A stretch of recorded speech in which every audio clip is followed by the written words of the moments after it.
Téléphone qui sonne. Il décroche, la tension est déjà là. Elle, agacée. Pourquoi tu m'as encore laissé parler toute seule hier? J'ai l'impression que mes mots n'ont aucune valeur pour toi. Lui, frustré. Parce que tu cries tout le temps. Tu crois que c'est facile de te répondre quand chaque phrase devient une bataille? Elle. Tu cries parce que j'ai l'impression d'être ignoré. Tu disparais, tu te fermes. Et je dois deviner ce que tu ressens? Lui.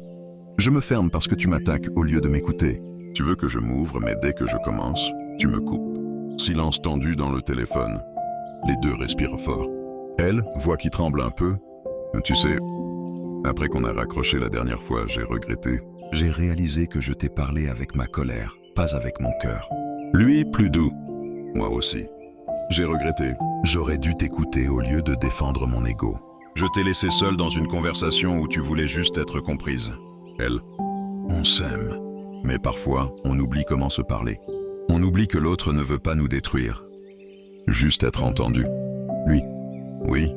On se comporte comme si on devait gagner, alors qu'en réalité, si l'un perd, on perd tous les deux. Leçon morale. Dans une relation, la plus grande erreur n'est pas de se disputer, c'est de ne pas écouter. Car un cœur qui ne se sent pas entendu finit par se protéger. Et quand deux cœurs se protègent au lieu de s'ouvrir, l'amour suffoque. Apprenez à parler pour comprendre, et non pour avoir raison. C'est là que les relations grandissent vraiment. Si cette conversation t'a touché, laisse un cœur si tu crois que l'écoute peut sauver une relation. Et abonne-toi pour plus de conseils qui aident les cœurs à mieux s'aimer.